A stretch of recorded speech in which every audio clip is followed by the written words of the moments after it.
Thank you for joining us today. Professor Tzannes, it's great to have a chat. Well, thank you for the opportunity, Cara and Hugo. And how do you feel students are able to be positioned with a variety of local and global skills as a result of their education at the Built Environment at UNSW?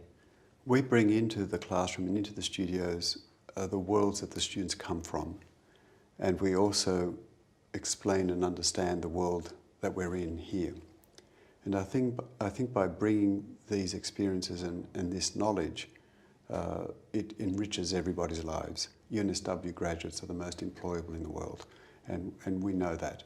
And we also know that they rise to very senior positions all around the world. We have students who lead in the design of China's tallest building out of the USA. We have somebody in the White House who's led on sustainable policy for the USA. We have many examples of students who, within a very short amount of time, have succeeded on the world stage. How has UNSW Built Environment responded to student needs and the new challenges students face? We see students as the future, and of course we understand the world has developing problems around delivering more sustainable, livable environments, particularly around cities. For example, our investment in the design sciences and in the urban sciences. Both are central to delivering more sustainable futures for the planet and for cities like Sydney. But also they underpin a way of thinking which makes our design graduates more effectively able to understand in their decision-making process the relevance of science in terms of sustainability, particularly around cities, because cities are vital to a sustainable future. Alec, the Faculty of Built Environment at UNSW is the only School of Architecture with two concurrent chairs, the Judith Nielsen Chair and the Seidler Chair.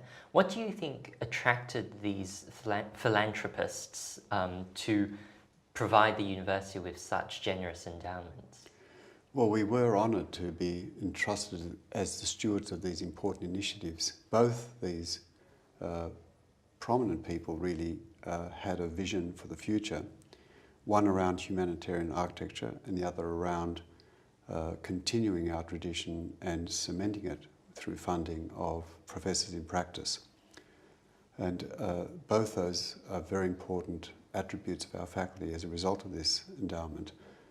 In the first case, we are progressing the idea of humanitarian architecture at a global scale. We have extraordinary problems associated with refugees, associated with major geopolitical events, with climate change, and millions of people every month are displaced. We like to think of our students as global citizens, and to that end, we not only harness the diversity and experience of our students who come from overseas, but we also integrate that with the students who are from here, from around Australia and Sydney, and bring those different experiences together.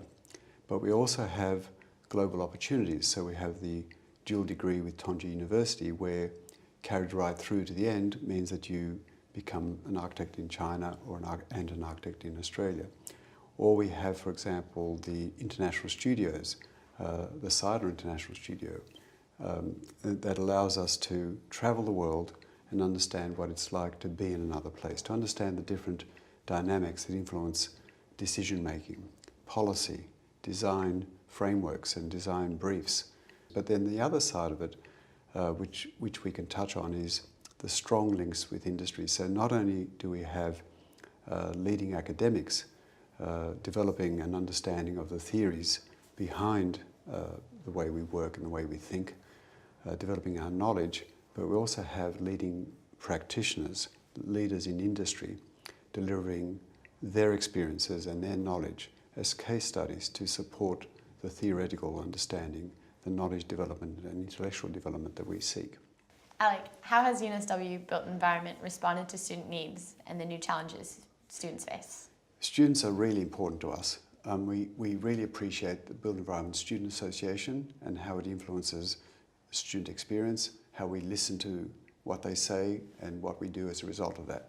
But we also have student forums. We also have students who are on leadership positions helping run the faculty. we're asking the students what are the big challenges, what our president says the grand challenges in the world. We'd like to understand what students think they need to be doing to make a better place, to make a better world, from the point of view of the built environment, from whatever discipline the student comes from. And in those ways, we'd like to think our students are influential in the way in which we think of the future. And of course, we in turn believe our students are going to be influential when they leave this place, go out into the world, because of course students become the leaders in the future. And we know that, and we trust that they will be effective because of their built environment education. Alex, so to end on a more personal note, you've spent 7 years with us here at UNSW. What do you see and where do you see yourself going now? Oh, that's a good question. It's been a privilege to be here for 7 years, and I'll still stay connected with UNSW in various ways, but it's a great opportunity for me to put all that thinking that I've done over the last 7 years into practical use. So I'll go back into practice as an architect.